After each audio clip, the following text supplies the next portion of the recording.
কিরে, তোর হিটলার ভাইয়ের কি খবর রে? কিছু তো আর বললি না। ছবি দেখাবি বলেছিলি, তাও দেখালি না। সত্যি সত্যি মন থেকে বের করে দিয়েছিস? মুখে যা বলি তার সবটাই কি পারি? এত চেষ্টা করেও তো পারলাম না মন থেকে তাড়াতে। গত রাতে থাকতে না পেরে গিয়েছিলাম ওনাকে দেখতে, একটা বাস যে খাইছি। কেন, কি হয়েছে? কি আর হবে, লুকিয়ে দেখতে গিয়েছিলাম। আবির ভাইয়ের কাছে ধরা পড়ে গেছে। ব্যাটার চোখ আছে তাহলে। ভালো হয়েছে, গেলি কেন তুই? মেঘ মনে মনে ভাবছে।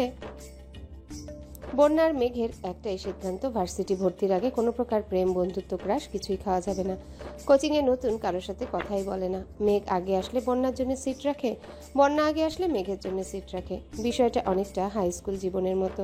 এত কিছুর পরও মেঘ আবিরের উপর ক্রাশ খেয়ে ফেলেছে। এর জন্য বন্যা অবশ্য প্রতিনিয়তই মেঘকে বুঝাচ্ছে।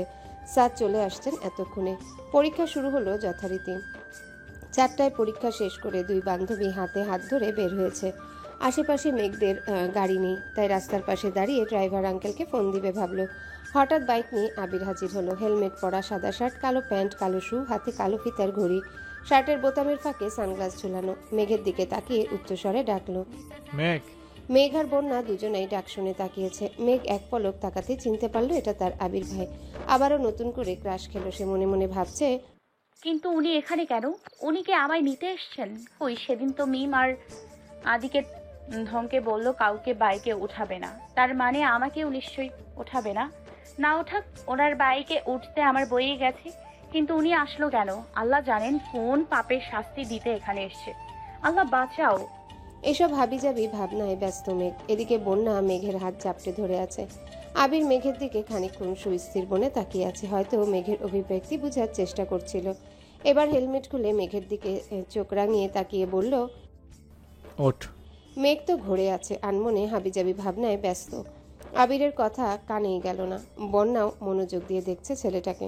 আগে কখনোই এই ছেলেকে দেখেনি। আবিরকে বন্যা চিনে না, তানভীরকে দেখেছে। কিন্তু এই ছেলেকে, মেঘকে বাইকে উঠতে বলছে। বন্যা মেঘকে আরো শক্ত করে ধরে আছে। আবির এবার ধমকে উঠল। এই মেঘ, উঠতে বললাম তো। মেঘ এবার চমকে উঠে গোল গোল চোখে তাকায়।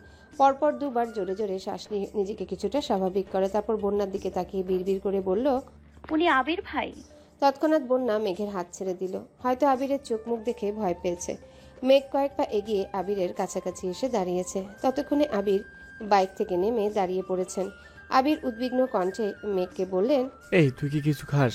মেঘ কপাল কুঁচকে বলল, মানে কি খাবো? কোন দুনিয়ায় থাকিস তুই? ডাকলে শুনিস না? মেঘ চুপচাপ মাথা নিচু করে রইল। আবির ভাই আবারও বললেন। বাইকে ওঠ। মেঘ যেন নিজের কানকে বিশ্বাস করতে পারছে না। আবির তাকে বাইকে উঠতে বলছে। এটাও সম্ভব? মেঘের হেলদোল নাই দেখে বাইক থেকে হেলমেট নিয়ে নিজেই পরিয়ে দিল মেঘকে। তারপর পুনরায় বাইকে বসে আবারও বললেন, তুই কি উঠবি? এত কিছু না ভেবে হাসি মুখে ওই পাশে গিয়ে বাইকে উঠে বসলো মেঘ। আবিরের গায়ের সাথে গা লাগতেই কেঁপে উঠল কিছুটা। মেঘ কাঁধে হাত রাখবে নাকি রাখবে না তা নিয়ে দোটানায় আছে। এমনিতে জীবনে প্রথম বাইকে উঠেছে, তারপর আবার আবিরের বাইক। আবির যেন বুঝে নিল মেঘের অস্থিরতা, শীতল কণ্ঠে বলল, ধরে বস, না হয় পড়ে যাবি। কাপা কাপা হাতে কাঁধে হাত রাখলো মেঘ। সঙ্গে সঙ্গে হৃদস্পন্দনের মাত্রা বাড়ছে অষ্টাদশী। এদিকে বন্যা তাকিয়ে আছে তাদের দিকে আর ভাবছে, মেঘের বর্ণনায় কোনো ভুল ছিল না। আবির ভাই সত্যিই অসাধারণ। যে কোনো মেয়ে এক দেখাতে ক্রাশ খাবে। মেঘের ক্রাশ খাওয়ায় ভুল কিছু ছিল না। কয়েক সেকেন্ডের মধ্যে বাইক স্টার্ট দিল আবির। কিছুটা ভয়ে আবির ভাইয়ের কাঁধে জোরে চেপে ধরল মেঘ। কান দিয়ে শাসা করে বাতাস ঢুকছে। প্রথমবার বাইকে ওঠার অনুভূতি অসাধারণ। মেঘ নিভু নিভু চোখে চারিপাশ দেখার চেষ্টা করছে। বেশ কিছুক্ষণ পর তারা পৌঁছে গেল বসুন্ধরা সিটি শপিং কমপ্লেক্সে। মেঘ আনন্দে আত্মহারা হয়ে যাচ্ছে। আবির ওকে শপিংয়ে নিয়ে আসছে। ভাবতেই পারছে না সে এত খুশি রাখবে কোথায়। আবির মেঘকে নিয়ে একটা হিজাবের দোকানে গেল। রেগুলার পরার জন্য হিজাব চাইতেই দোকানদার জর্জেট হিজাবের বক্স বের করে দিল। মেঘের বুঝতে বাকি নেই, রবিবার বলেছিল হিজাব পরে যেতে, কিন্তু মেঘ ওড়না মাথায় দিয়ে যাচ্ছিল। কি করবে সে? মা আর বড় মা ছাড়া মেঘ তো একা শপিংয়ে যায়নি কখনো। বড় আম্মুরাও এখন শপিং করবেন না, তাই মেঘ ভেবেছিল কিছুদিন ওড়না মাথায় দিয়ে যাবে, তারপর ওনারা শপিংয়ে গেলে নিয়ে আসবে। মেঘ বক্স থেকে বেছে বেছে 3টা আলাদা করেছে। তারপর আবিরকে জিজ্ঞাসা করলো, এই 3টা নিব? আবির মেঘের প্রশ্নের উত্তর না দিয়ে দোকানদারকে জিজ্ঞাসা করলেন, এগুলোর মধ্যে কয়টা কালার আছে আপনার কাছে? দোকানদার বললেন, ভাইয়া আপাতত 24টা আছে, আপনি চাইলে আরও দিতে পারবো, তবে কিছুদিন পরে নিতে হবে। আবির স্বাভাবিক কণ্ঠে বললেন।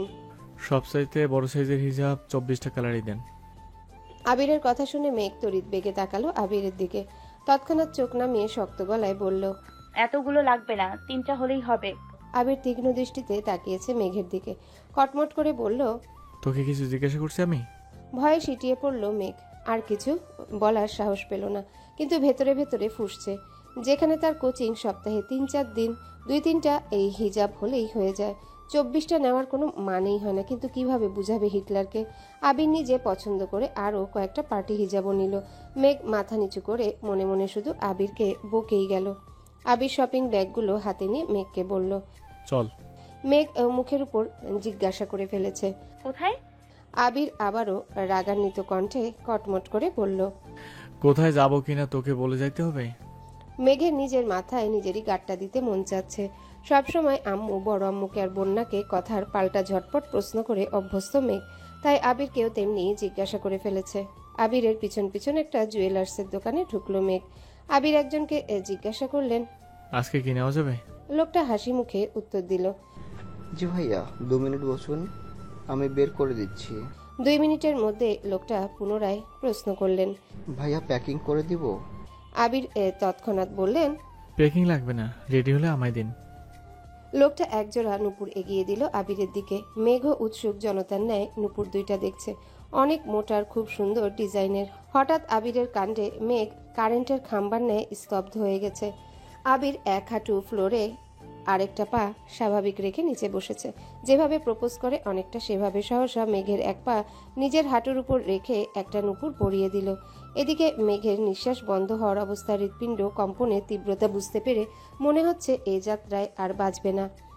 আবিরকে না করার শক্তিটুকুও পাচ্ছে না, খাম্বার মতোই স্থির। যা হওয়ার তা তো শরীরের ভিতর হচ্ছে। রক্ত সঞ্চালনের মাত্রা বাড়ছে, মনে হচ্ছে এই বুঝি প্রেশার উঠে যাচ্ছে মেঘের। দুপায়ে নুপুর পরিয়ে আবির পুনরায় চেয়ারে বসে মেঘের দিকে তাকিয়ে জিজ্ঞাসা করলো, দেখ কেমন লাগছে। মেঘ তখনও নিষ্পলক চোখে তাকিয়ে আছে আবিরের দিকে। আবির রাগে ফুঁসতে ফুঁসতে দাঁতে দাঁত চেপে বললেন, তোকে নূপুর দেখতে বলছি, আমায় না। আবিরের কথায় দোকানদার জোরে হাসি শুরু করেছে। ততক্ষণে মেঘ স্বাভাবিক হলো, পরিস্থিতি বুঝতে পেরে তাড়াতাড়ি পায়ের দিকে তাকালো। সত্যি অনেক সুন্দর লাগছে, ফর্সা পাগুলো দেখতে অন্যরকম লাগছে। খুশিতে গদগদ হয়ে বলল, অনেক ধন্যবাদ আবির ভাই। আবির দোকানের বিল পরিশোধ করে কাছাকাছি একটা রেস্টুরেন্টে গেল। মেঘের মাথায় শুধু ঘুরছে এই সব কিছু স্বপ্ন। একটু পর ঘুম ভাঙবে আর সব শেষ হয়ে যাবে। রেস্টুরেন্টে বসে আবির মেঘের দিকে মেনু কার্ড এগিয়ে দিল আর বলল, তোর যা খেতে ইচ্ছা করছে অর্ডার দে। মেঘ নিজের পছন্দ মতো কাচ্চির সাথে বোরহানি বলল। ওয়েটারকে 2টা কাচ্চি দিতে বলল আবির, সাথে 2টা বোরহানি। মেঘ উত্তেজিত হয়ে জিজ্ঞাসা করলো, আবির ভাই, আপনার কি কাচ্চি পছন্দ? আবির এবার বিরক্ত হয়ে বলল, আমার পছন্দ অপছন্দ তোর জেনে নাই। মেঘের মুখটা চুপসে গেছে। খাবার আশায় দুজন চুপচাপ খাবার খেলো। মেঘ অবশ্য কয়েকবার চোখ তুলে তুলে আবিরকে দেখছিল, কিন্তু আবিরের সেদিকে কোনো ভ্রুক্ষেপ নেই। সব কাজ শেষে আবির বাইকে উঠতে যাবে, তখন মেঘ আবির ভাইকে ডাকলো। আবির ভাই। হুম। না কিছু না। আবিরের সত্যি সত্যি রাগ উঠল, কণ্ঠ 3 গুণ ভারী হলো। রাগান্বিত স্বরে বলে উঠল, তোকে হিজাব আর নূপুর দিয়েছে বলে তুই খুশিতে লাফাইস না। মাথায় ওড়না দিয়ে বউয়ের মতো চলাফেরা যাতে না করতে পারিস সেজন্য হিজাব দিয়েছি। আর তুই সারাক্ষণ টই টই করে কোথায় ঘুরছিস তা তোর নূপুরের শব্দ থেকে বুঝতে পারবো। এতে তোকে শাস্তি দিতে সুবিধা হবে। মেঘ আহাম্মক বনে গেল, কি না কি ভাবছিল সে। আবির ভাই ভালোবেসে গিফট দিচ্ছে। আহা, সে কি অনুভূতি! সেই অনুভূতিতে এক বালতি পানি ঢেলে দিল আবির। আবির কণ্ঠ খাদে নামিয়ে বললেন, ওঠ। মেঘ ভয়ে ভয়ে চুপচাপ পিছনে উঠল। এবার আর আবিরকে ধরে বসবে না ঠিক করলো। আবির ধমকে উঠল, এক কথা তোকে কতবার বলতে হয় মেঘ, ধরে বস, না হয় রাস্তায় ফেলে চলে যাব। মেঘের ছোট দেহ কম্পিত হয়, সহসা চেপে ধরে আবিরের কাঁধ। আবিরের অভিব্যক্তি বোঝা গেল না। বাসার সামনে পর্যন্ত আসলো, কিন্তু কেউ কোনো কথা বলল না। বাসার সামনে বাইক থামিয়ে বলল, বাসায় যা। মেঘ বাইক থেকে নেমে আবিরের দিকে তাকিয়ে জিজ্ঞাসা করলো, আপনি যাবেন না? না। কোথায় যাবেন? আবির বিরক্তি নিয়ে বললেন, তুই কে যে তোকে বলে যেতে হবে কোথায় যাবো কি যাবো না? আর একবার আমার মুখের উপর প্রশ্ন করবি, সঙ্গে সঙ্গে থাপড় দেব। মেঘের মুখটা চুপসে গেছে, চিবুক নামিয়েছে গলায়, পাতলা ওষ্ঠে বিড়বিড় করে বলল। হিটলার একটা। আবিরের তৎক্ষণাৎ জবাব। আমি হিটলার হলে তুই কি? আবির শুনে ফেলেছে। আটকে উঠল মেঘ। আবিরের দিকে তাকানোর সাহস হলো না, থাপ্পড়ের ভয়ে ছুটে পালালো বাড়ির ভিতর। আবির নিষ্পলক চোখে তাকিয়ে আছে অষ্টাদশীর পায়ের দিকে। নুপুরের ঝনঝন শব্দ কানে লাগছে। আকস্মিক আবিরের ঠোঁটের কোণে এক চিলতে হাসির ঝলক দেখা গেল। মেঘ এক ছুটে বাড়ির ভেতরে ঢুকলো। সোফায় বসে গল্প করছিল মালিয়া খান, হালিমা খান আর আকলিমা খান। মেঘকে ছুটতে দেখে দৃষ্টি পড়ল সেদিকে। আকলিমা খান ডেকে বললেন, মেঘ, কি হয়েছে তোর? এভাবে ছুটছিস কেন? মেঘ সিঁড়ির নিচে এসে থামলো। হাঁপাচ্ছে মেয়েটা, জোরে জোরে নিঃশ্বাস নিচ্ছে আর বারবার দরজার দিকে তাকাচ্ছে। আবির বলেছে কোথায় যাবে, তারপরও যদি কোনো কারণে বাসায় চলে আসে, এই আশঙ্কায় বারবার তাকাচ্ছে মেঘ। হালিমা খান সূক্ষ্ম নজরে মেঘের পায়ের দিকে তাকে জিজ্ঞাসা করলেন, তুই নুপুর পেলি কোথায়? মেঘ এবার দরজার দিকে থেকে দৃষ্টি সরিয়ে মা কাকিয়ার দিকে তাকালো। আকস্মিক বলে উঠল, আবির ভাই দিয়েছে। হালিমা খান, মালিহা খান আর আকলিমা খান তিনজন অবাক হয়ে চোখাচোখি করলো কিছুক্ষণ। মালিহা খান পুনরায় জিজ্ঞাসা করলেন, আবির তোকে নূপুর দিয়েছে মা? মেঘ এবার স্পষ্ট দৃষ্টিতে তাকালো, একটু রাগি রাগি ভাব নিয়ে বলল, আবির ভাই দিয়েছে বড় আম্মু। তোমার ছেলে না দিলে কি তোমার ছেলের কথা বলতাম আমি? হালিমা খান কয়েক মুহূর্ত নীরব থেকে আবারও বললেন, তোর মনে আছে মেঘ, আবির বিদেশ যাওয়ার 6 মাস আগে তোর নুপুরগুলো তোর থেকে আমি নিয়েছিলাম। মেঘ কিছুক্ষণ ভাবলো, তারপর বলল, হ্যাঁ আম্মু, মনে পড়ছে। ওই নুপুরগুলো কোথায়?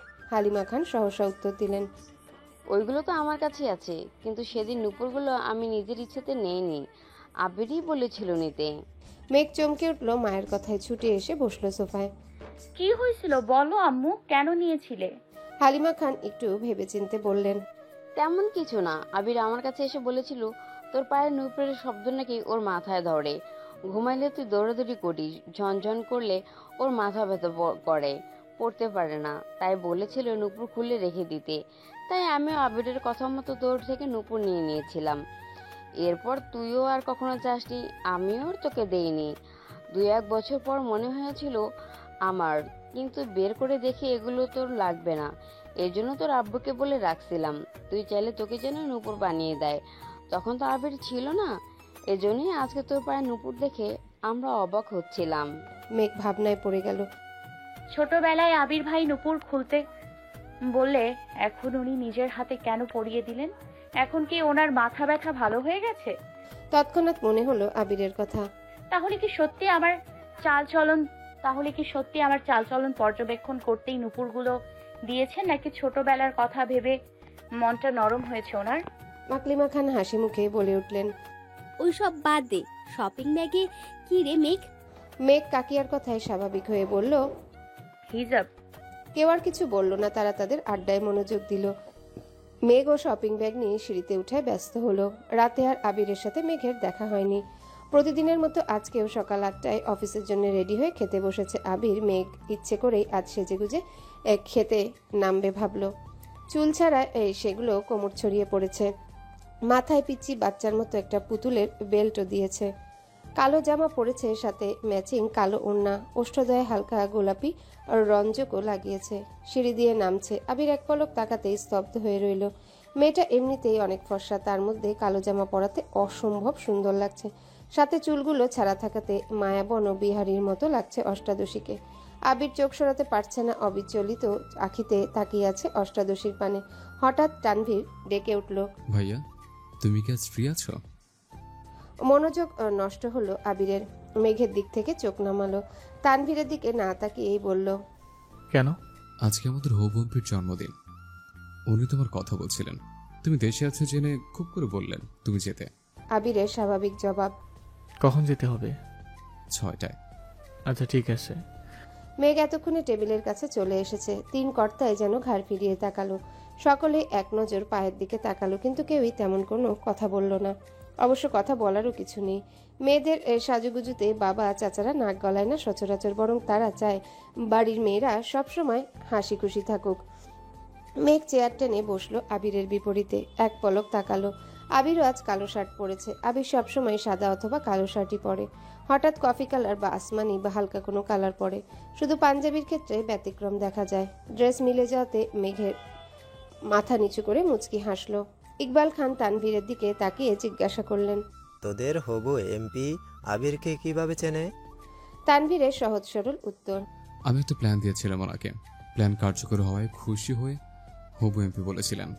তোমার মাথায় এত প্ল্যান আসে কিভাবে? আমি তখন বলেছি আমার বেশিরভাগ প্ল্যান ভাইয়া দেন, আমি ভাইয়াকে প্রবলেম শেয়ার করি, তারপর ভাইয়া আমায় প্ল্যান দেয়। তখন এমপি বলেছিলেন তাহলে তোমার ভাইকে নিয়ে আসো। তখন ভাইয়া বাইরে ছিলেন। আজ ওনার জন্মদিন, তাই সকালবেলা উনি নিজে আমায় কল করে জিজ্ঞেস করলেন ভাইয়া আসছে কিনা। আমি হ্যাঁ বলাতে উনি নিজে বারবার বললেন ভাইয়াকে নিয়ে যেতে। ইকবাল খানের সাথে মোজাম্মেল খান ও আলী আহমদ খানও যেন মনোযোগ দিয়ে তানভীরের কথাগুলো শুনছিল। মোজাম্মেল খান সবসময় চুপচাপ থাকেন, যার সিদ্ধান্ত সকল কিছু বড় ভাইয়ের। তানভীরের এসব কথা শুনে আলী আহমদ খান রাগে ফুঁসছেন। রাগান্বিত স্বরে বললেন, আবির, আমি কিন্তু তোমায় আগেই নিষেধ করেছি রাজনীতিতে জড়াবে না। আবির নিরুদ্বেগ কণ্ঠে উত্তর দিল, আমি তো বলেছি রাজনীতি করব না। তাহলে তানভীরকে রাজনীতি নিয়ে প্ল্যান দাও কেন? রাজনীতি নিয়ে মাথা ঘামাও কেন? আর এমপির জন্মদিনে যেতে এক কথায় রাজি হলে কেন? এই বুদ্ধি প্ল্যান ব্যবসা লাগালে আমাদের ব্যবসা আরো এগোতো। গম্ভীর কণ্ঠে একটানা কথাগুলো বললেন আলী আহমদ খান। মেঘ, মিম আর আদি চুপচাপ খাচ্ছে।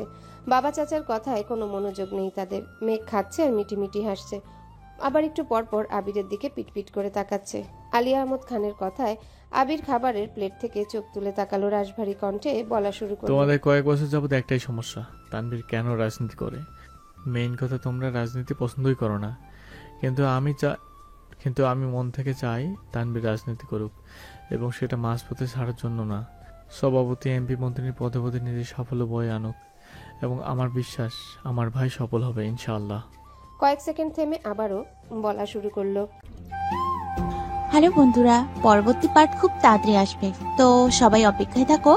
আর চ্যানেলটি যারা এখনো সাবস্ক্রাইব করোনি তারা পরবর্তী পার্ট দেখার জন্য চ্যানেলটি সাবস্ক্রাইব করে রেখো। ধন্যবাদ সবাইকে, আমাদের সাথেই থেকো।